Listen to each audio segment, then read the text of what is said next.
Hello, today we came here at my home. I welcome you, feel at home, so we can talk about a topic that is more than just a lecture. It is a conversation that, to me, holds great value. As a speaker, my intention has always been, and will always be, to share something useful with you, something that adds value to your lives. I follow very strict principles. I try to follow the most. As closely as I can, I try to follow that principle from Cicero, who said that a poor speaker makes people leave thinking about him. Like, wow, how good he is, how skilled. But a good speaker makes people leave thinking about themselves. So I started thinking, with the help of my dear Luana, who always supports me in this, I started thinking about what I could contribute, what title to give it. That would be meaningful if I could synthesize a number of things that have been incredibly useful life tools for me. So, with that in mind, we decided to have this conversation today, which is called The Most Important Things I Learned from New Acropolis. As you know, I am a philosopher with New Acropolis. I joined in this institution nearly 30 years ago. I had a few scattered tools, but nothing stitched together, nothing connected, nothing directed in a way that could serve as a tool for building, neither for myself nor to help others. Those around me. I consider what I learned at New Acropolis to be extraordinary because it brought order to all my tools, organized my thoughts, and provided certain parameters. What the Greeks called the canons of Apollo, it gave parameters, within which I framed my life, and through that, I began to give it meaning, and as a result, I had something to offer, I had something to share. So, it is not easy to select specific aspects that I received from this institution, but I will try. I try to search within my heart and reflect on what has formed the walls of my home. What has shaped and framed my life over the past years, over the past decades? To share this with you and try to help you understand just how important this is. Well, everyone knows, or should know, those who follow the channel, that New Acropolis is an international organization currently present in 60 countries for 61 years now, and it offers a wide range of cultural activities, a variety of volunteer initiatives. But the core of our work is experiential philosophy, practical philosophy, breathing life into the teachings of our ancestors, making those teachings useful for us today. So then, suddenly, one of these days, I was talking to my students about this. Sometimes we get the idea of wanting to know whether our ancestors, 2, 3, 4 generations back, left us any inheritance, any title. I assure you that if you go back further than 2, 3, or 4 generations, go back 200, 300, 400 years, even several millennia in history, you will find great treasures that our ancestors left for us, starting from there, treasures of philosophy. Those who knew how to live enjoy teaching. And, as incredible as it may seem, there were many human beings who knew how to live and wanted to leave behind this entire legacy so that future generations could begin from it. So reflect deeply on this, because today we are used to knowledge that has a short lifespan, a limited shelf life, because technology evolves very quickly. A technology book that is 10 years old might already be outdated, but a philosophy book that's 2,400 years old is still brand new and has so much to teach you. So, New Acropolis, this international organization, works with culture, works with volunteering, but its core is philosophy as a way of life. And it is very difficult, just from that title, to convey the kind of tools that New Acropolis offers. So I will try, in just a few words, during this lecture, to share with you the tools that I consider to be the most useful to me from everything I have learned in this institution. All right, so let's begin. You can see on the first slide the institution's website and our New Acropolis YouTube channel, where there is a wealth of additional information for those who are interested. Things I have learned at New Acropolis, as I have already mentioned. The first of them is the law of karma. The law of karma, obviously, if you search the internet. On a reliable research site, they will explain to you technically what it means. It even sounds like one of Newton's laws. Every action provokes a reaction. On all levels, even a thought provokes a reaction, either on its own specific level or even on a more concrete one. A reaction that corresponds to the size, the intensity, and the intentionality of the action that was generated. And it does not have a punitive intention. Its intention is educational. Karma does not strike to take revenge on anyone. It strikes to correct, to bring one back to the path. So there would be a great path, a great law of the universe, which in India is called Dharma. And karma would be what pushes us when we diverge from the path. So, at its core, it is an act of mercy. It doesn't seek to hurt us. It seeks to bring us back home. And it is one of those things that helps us realize that what is pleasant is not always good, and what is unpleasant is not always bad. Because our preferences are not that well formed. At New Acropolis, I learned not only technically about the law of karma, which we study, since we study India and its foundational philosophy, especially Vedanta. But we also come to understand how it operates in our daily lives. Because when we don't understand that life has laws, that life has meaning, we trivialize the experiences. We attribute everything to something abstract and surreal called chance. And I began to understand, I am still in that process, because nothing is final. Who am I? I am just beginning. I am a student of philosophy. But I started to realize that removing chance from my life had a powerful impact. Because if things don't happen to me by chance, they happen for a reason, one that I can seek out and connect to its consequence. And I can avoid repeating causes whose consequences will affect me in the future. This will have a strong influence on eliminating something I will talk about in more detail later on, which is victimization. So, I am not a victim of anything. There are no hidden forces preventing me from taking charge of my life. I simply created causes whose consequences are now affecting me. It is even possible that, by searching my memory, I might consciously identify those causes. Maybe not. Maybe those causes have been lost in my memory, but in any case, believing that this connection exists and beginning to see all of life's difficulties as tests rather than punishments. Since we often act with resentment and a spirit of revenge toward those who offend us, we project this character flaw onto the laws of nature and assume they are also punitive or vengeful. And they are not. They are all educational. So, at a certain point, you begin to see the painful situations in life as tests, and consequently, as opportunities. You send your child to school, and he has to take a test. He sees it as a curse, but you know that it will allow him allow him to move on to the next grade, to high school, to college, whatever it may be. You understand that the test is not meant to crush him, but to promote him.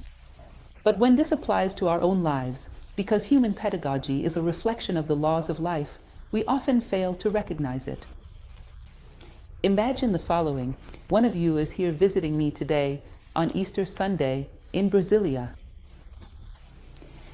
And you arrive and walk through the door, and I've arranged with Luana, who is here kindly filming me. Luana, shall we play a little prank on this person? When they walk through the door, let's say we agreed that today, they are the one giving the lecture.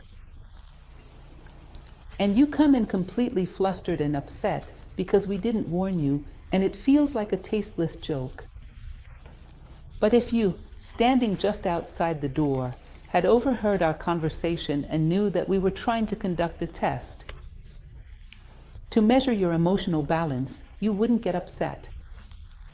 On the contrary, you would remain calm, come up to the front and say, well, the only thing I have to say is the Socratic maxim, all I know is that I know nothing. Good morning and happy Easter. And that's it.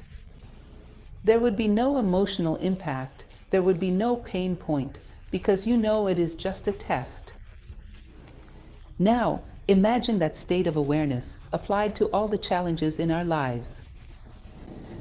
Understanding the law of karma reveals to us a universe that is orderly, guided, and filled with meaning.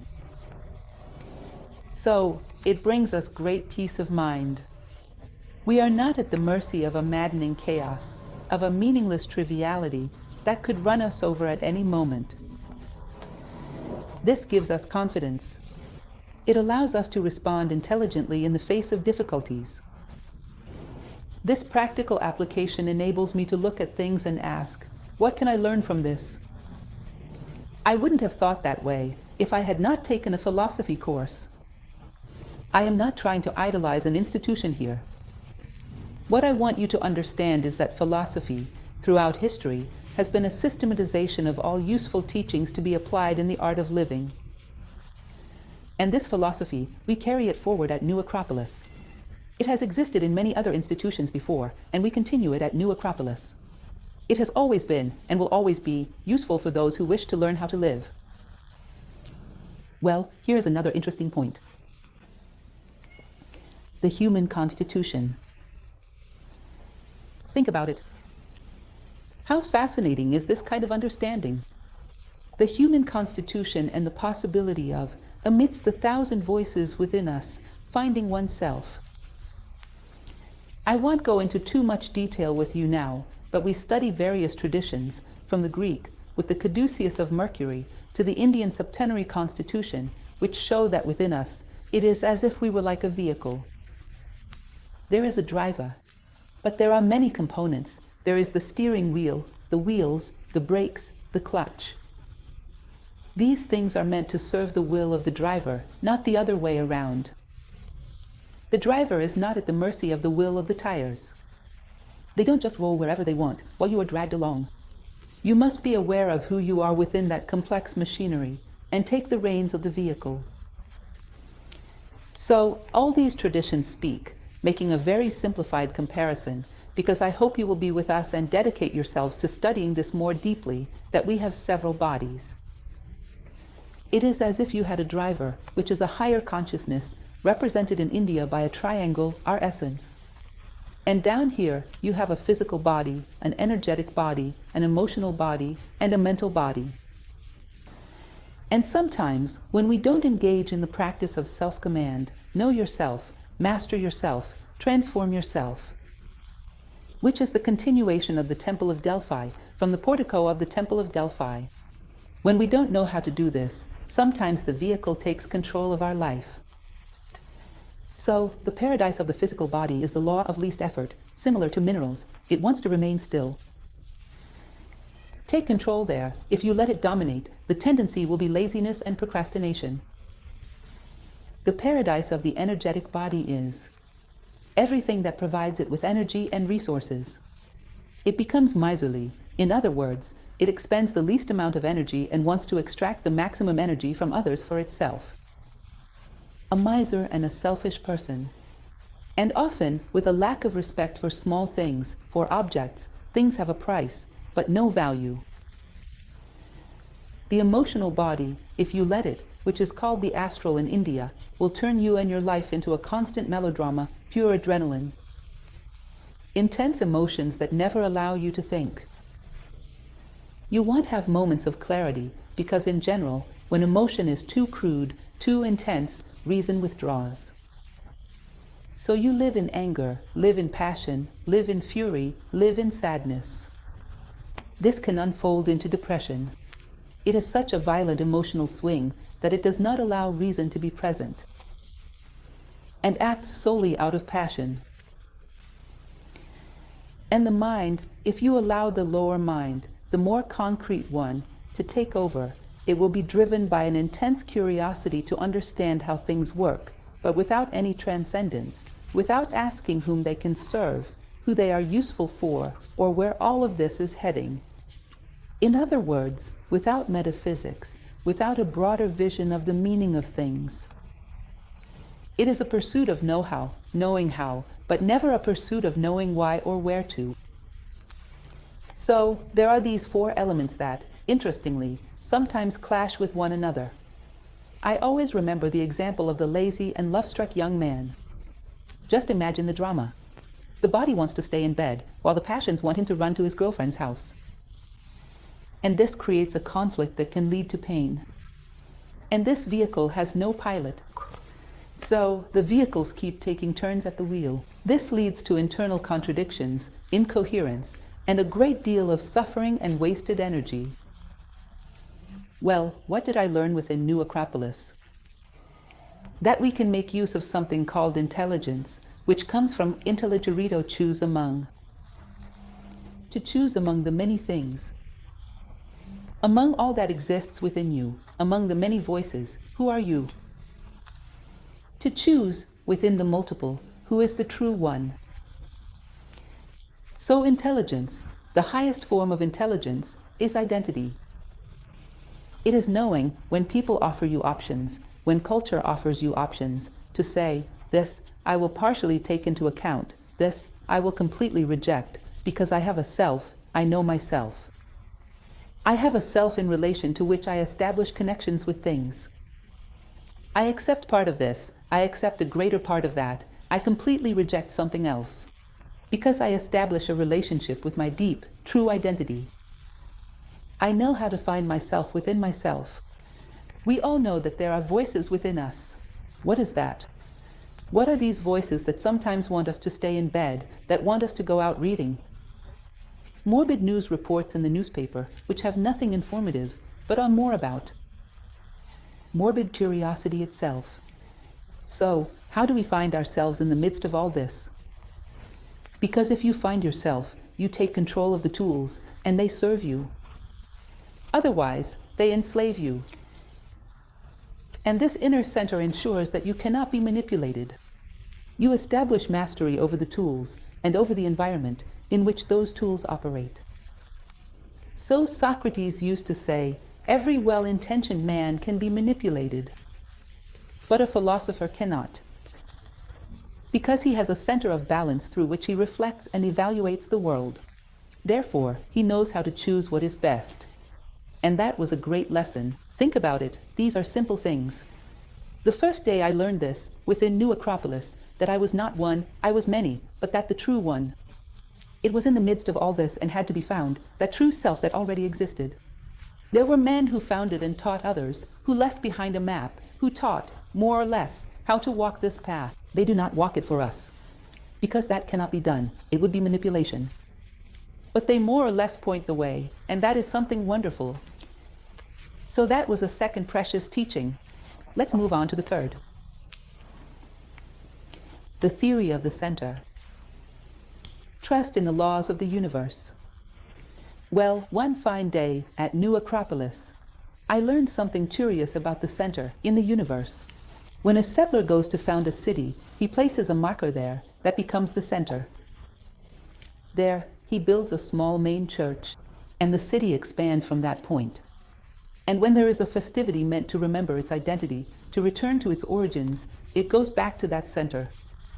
That center nourishes the identity. It gives cohesion to the entire city. Then you look at an atom. It is the center as well. Everything revolves around it. You look at a cell. It is also the center, the nucleus. Everything revolves around it. Then you look at a galaxy. It is the center as well. You begin to realize that there is a certain logic in the universe. As it says in the Kybalion, as above, so below, at every level, there is a logic of the center.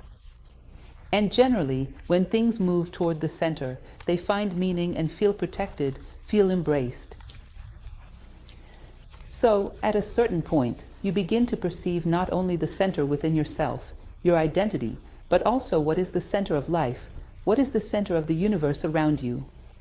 Because from time to time, you need to run toward it to feel protected, just like the Scandinavians did with the tree of Yggdrasil. There must be a core, there must be an axis of the world to which you hold on. So each person gives it whatever name they choose. I respect each one, but for me, there is an axis, which is justice, kindness, truth, which some call God. Some simply call it Dharma, the law of the universe. It is very difficult when you are facing a hardship in life to say, this is an absolute injustice. Because if absolute injustice existed, God would not exist at all. This law would not exist. So you dive deep within yourself and ask, do I believe that this axis of the world exists? Call it by whatever name I choose. Do I believe in it?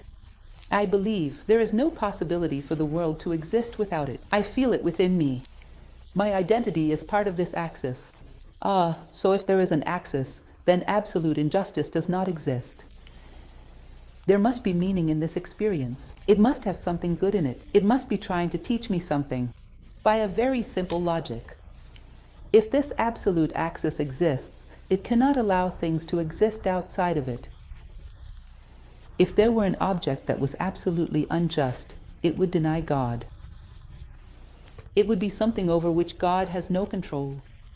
Then he would not be absolute. There is him and this piece of paper.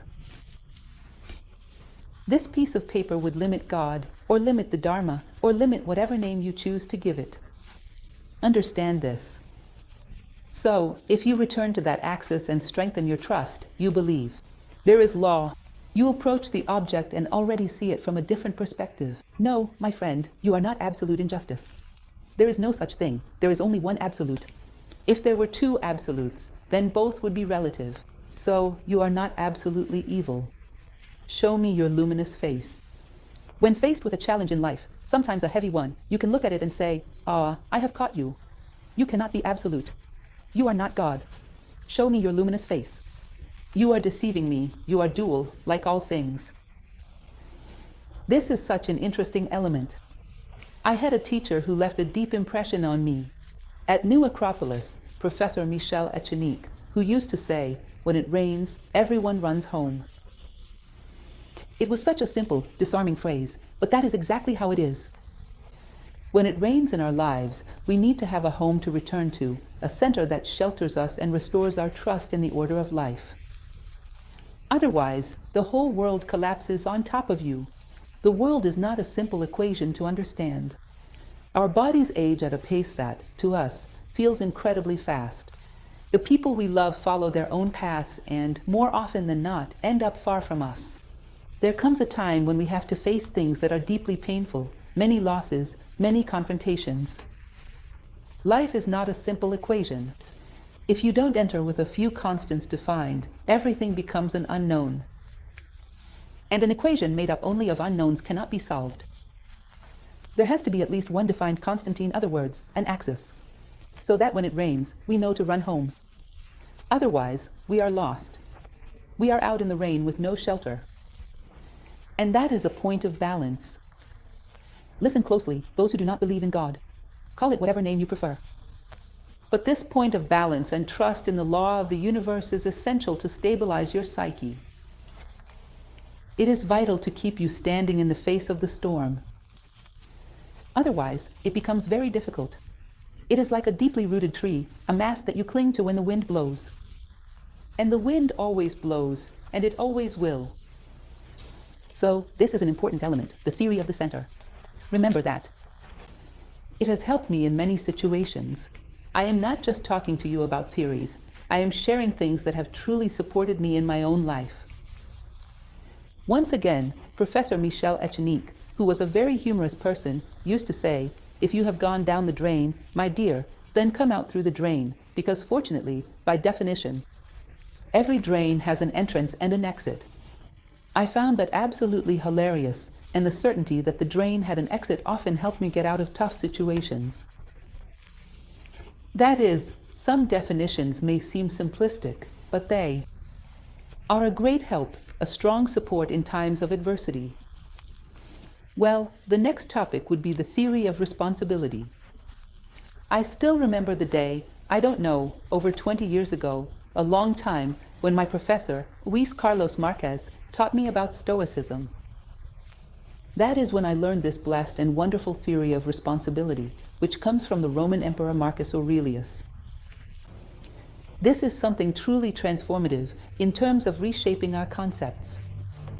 As I mentioned to you, we are habitual practitioners of victimization. It is such a strong addiction that it can even cause withdrawal symptoms. If no one has done anything to you today, all day long, After a while you start to feel uneasy.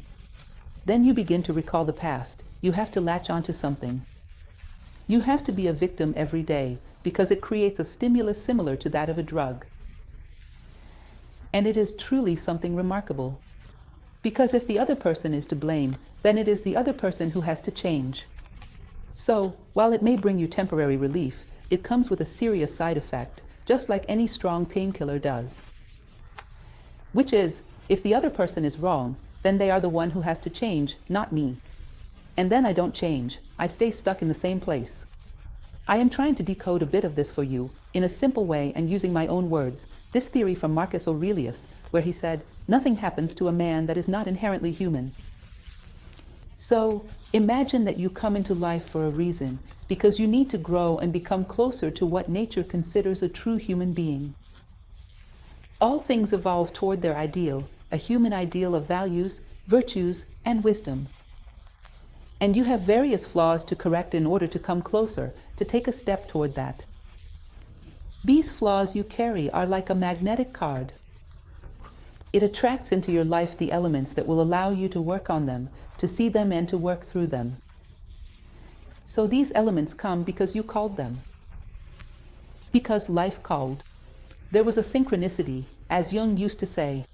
Life called so that, through them, you could see yourself. And then comes Jung with his theories of transference, which speak deeply about this. So understand this. If you live among a bunch of annoying people, I have had a student who once told me, I live with 10 annoying people. You probably passed a civil service exam, and those were the ones who got in. They came because you called them. Maybe because you need to develop patience. Maybe because you need to become aware that the annoying one is you. But something is happening there. If it weren't those people, it would be others. If it weren't people, it would be an event, it would be a place. But you would still have to go through it.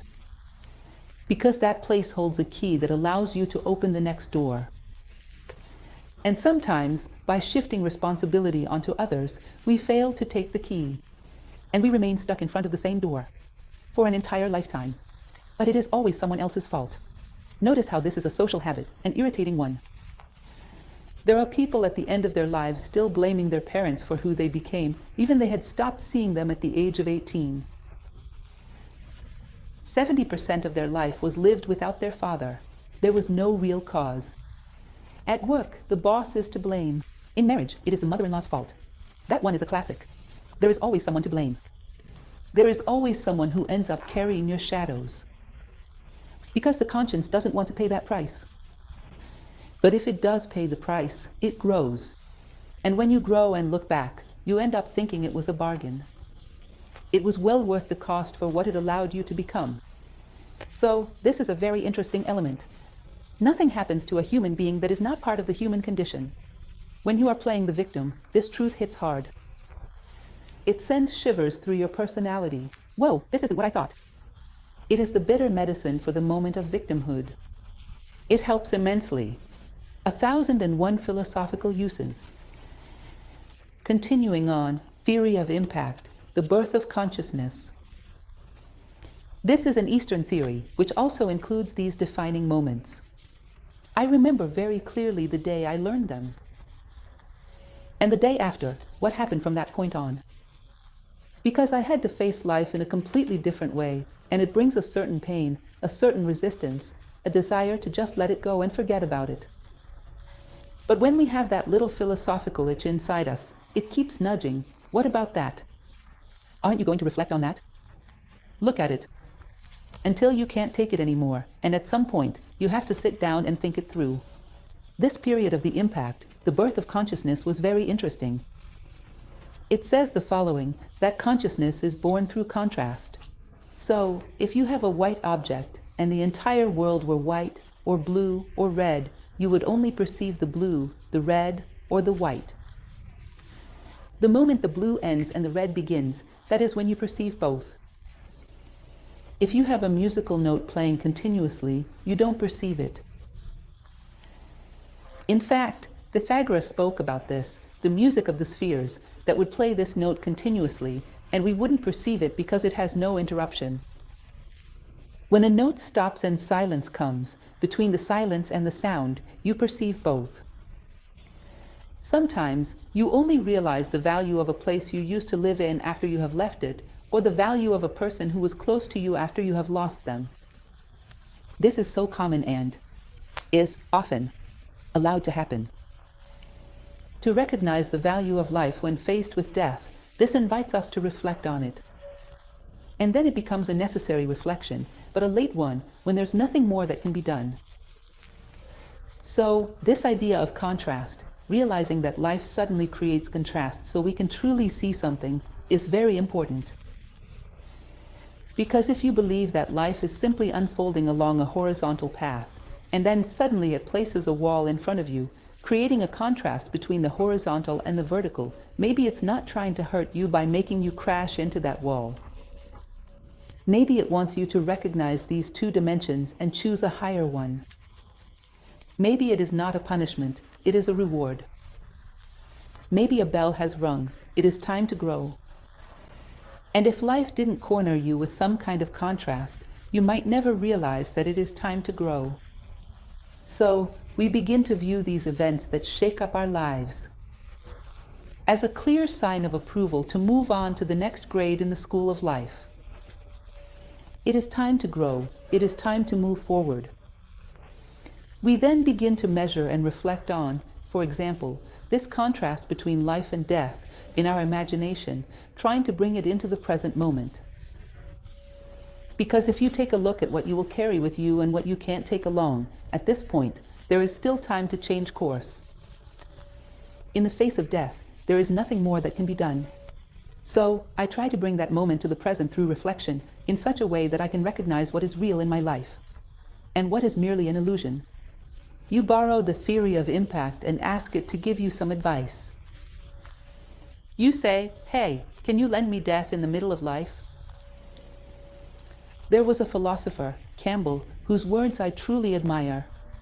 He used to say that, since he was always seeking to grow through difficulties, he had become so close to death that, when it finally arrived, it would be a familiar companion, because every day, something within him would die, and every day, something new would be born. So he was already a close friend of death, deeply familiar with it, his comrade. Why would it frighten him?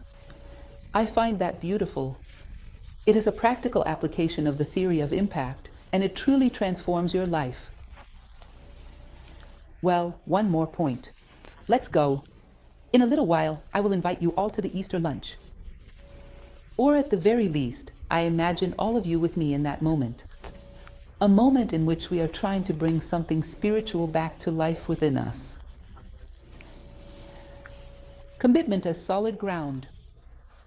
That, then, was terrifying for me. Imagine I arrived at New Acropolis when I was very young, and I was swept into a youth tribe mentality, one that had a deep aversion to commitment. And at a certain point, my teacher, to whom I owe so much, began to bring these ideas to me and said, "Look, it is the only rope that can pull you out in the middle of the storm. The only thing that keeps you from being swept away by the chaos is commitment." Because when you have self-respect first and foremost, and are deeply connected to something like a sense of mission, you are already transcending death. You say to death, "Hold on a moment, I still have this debt to settle. Wait just a bit, I need to go and deliver this message to someone. I have to finish this task." So, it becomes such a strong link to the future that it is as if you had fallen into the middle of the ocean and someone threw you a lifeline and pulled you out. You have to get out, because on the other side, there is something or someone who needs you. Even just to get out of bed in the morning, with that terrible little laziness that often hits us all, you think, "I will pay for this laziness with one currency, human suffering. Someone will need me down the road, and I won't be there, because I wasted time on trivial things." Some human need. It scheduled an appointment with me in the future. And I won't be there, because I wasted time along the way with nonsense, with trivialities. So, we realize that commitment is a foundation, solid ground, that pulls you out of the toughest situations. Now, someone who is not committed to anything. Jung used to say that often, in his explorations of the unconscious, he would return through love. Love for commitments, love for people, love for ideas he felt compelled to bring into the world, a mission to share everything he had discovered. And it was this love that brought him back, because otherwise, in some of his research, he might have gone too deep and never returned.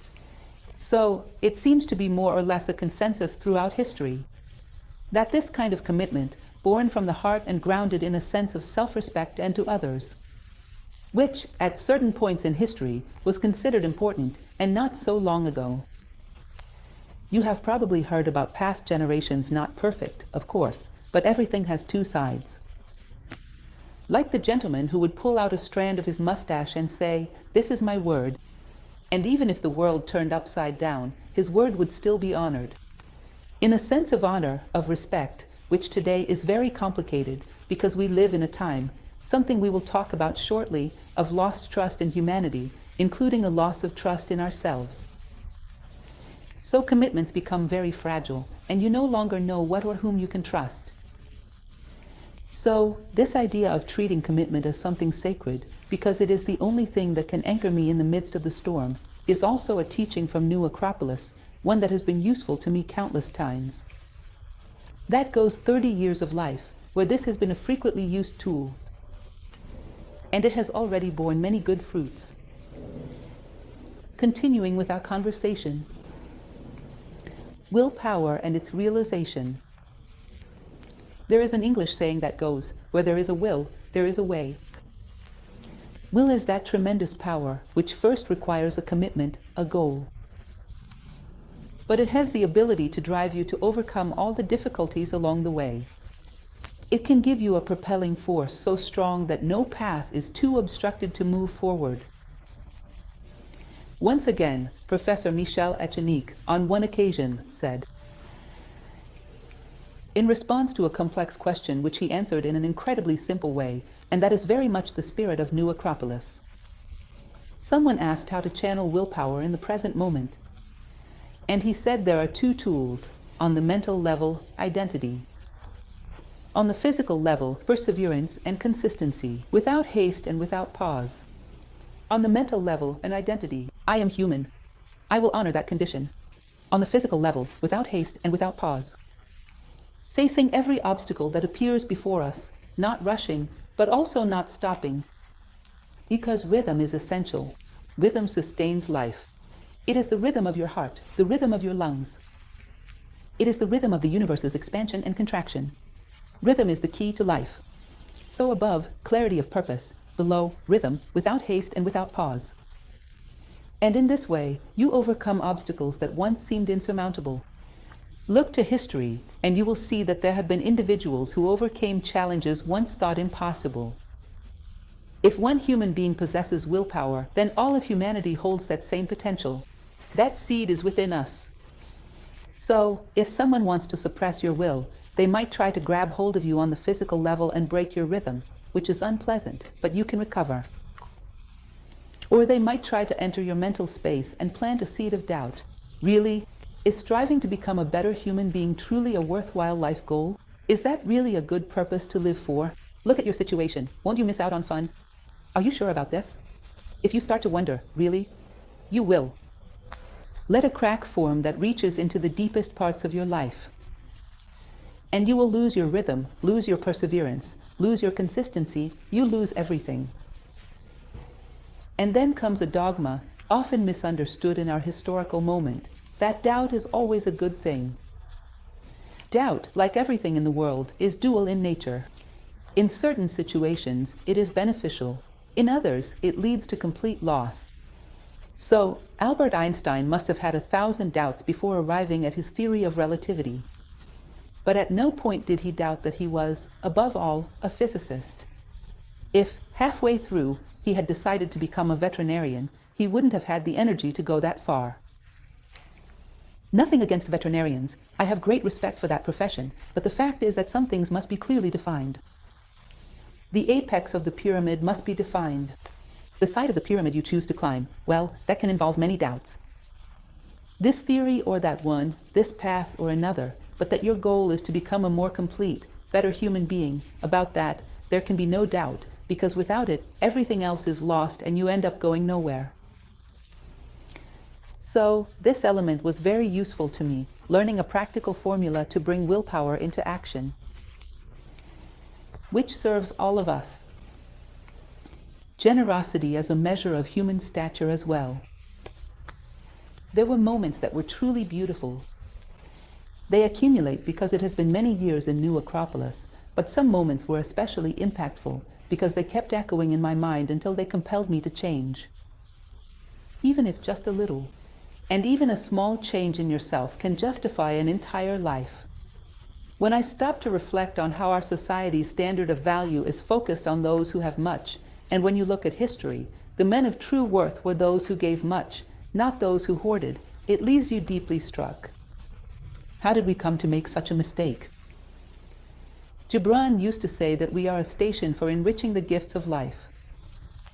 Things come to us, we enrich them, we add all the unique touches that only we can give, and then we offer them, we pass them on. If you hold back a gift of life, it is like stagnant water, it rots. And the great men were not those who had much, but those who gave much.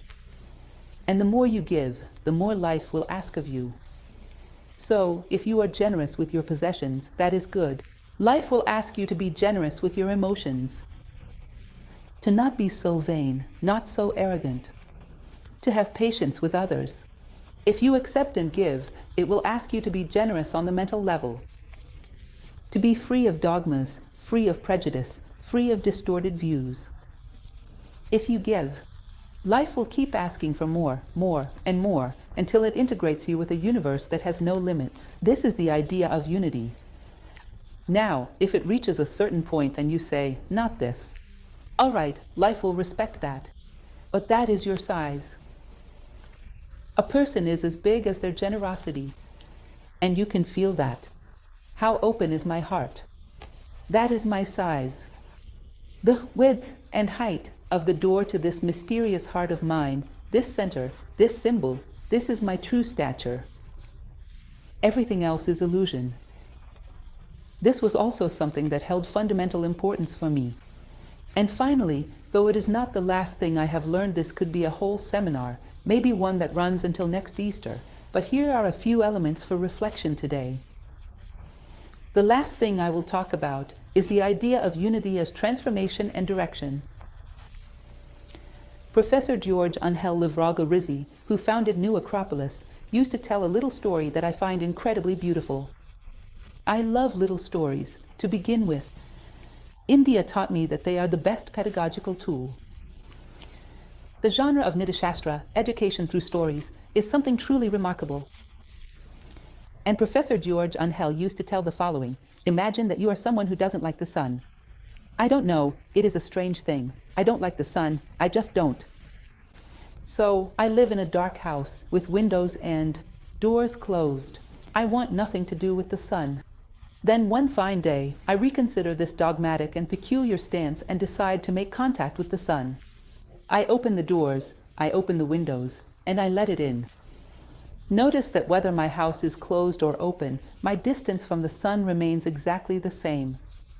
But simply my willingness to make contact with it already allows me to be illuminated.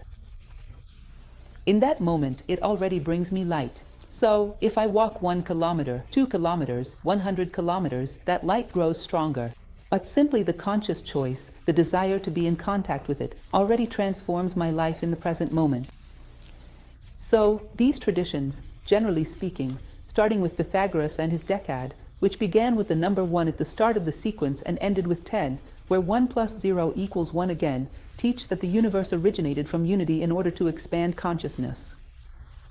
And to return to the Father's house with arms full of fruit, that is, to return to unity. It is the same symbol as the pyramid. Each person ascends by a different face, and there are many faces.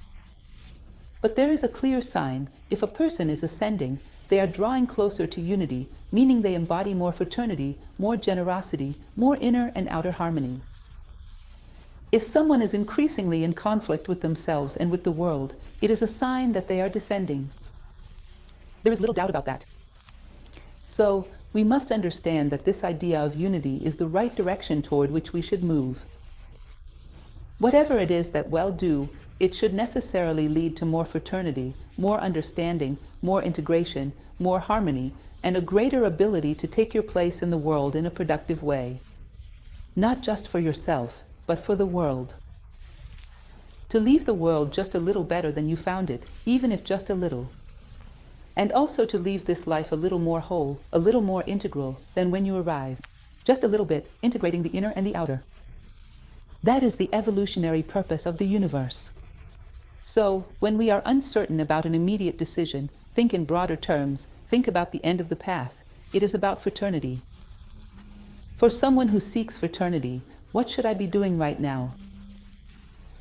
For someone who seeks generosity, integration, harmony, what should I be doing right now? It is like the person who opened the windows of their house. It is no longer dark inside their home. Now they have to live with the light from this moment on, even though the sun is still very far away. Just the resolution, just placing yourself consciously before unity, already transforms your life now. It already brings light wherever you are. You are no longer someone who can shamelessly be selfish, as we were in the past. Now I see the unity, and I know that is where I am heading.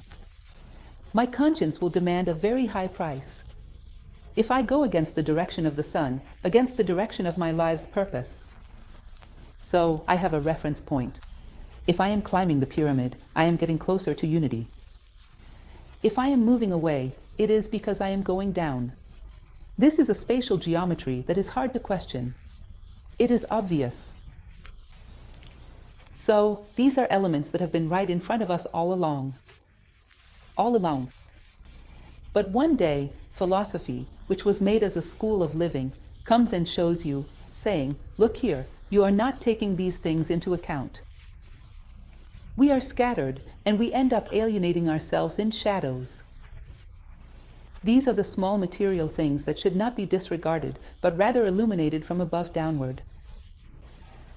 There must be a beam of light that comes from above downward, so that we can see things in their true value, in their proper dimension, so they don't appear larger than they are, so we don't distort the colors of things, so we don't give too much weight to fleeting matters, so we don't drown in a glass of water. If you shine the light from above, you can see the proportion between you and the glass of water, the proportion between goodness and the glass of water, between your heart and the glass of water. When the light comes from the right place, so certain parameters of life. And we can say that, at least within New Acropolis, I am not trying to stir controversy here.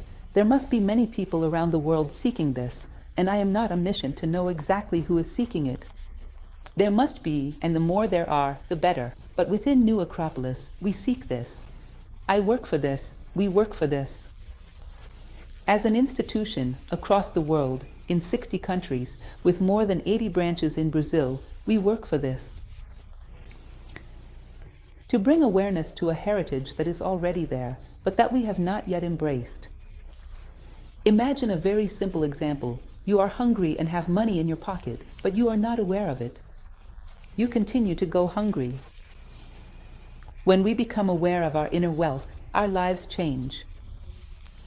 Philosophy sheds light on our riches, which are already within us, the riches of the human condition, and teaches you how to use them.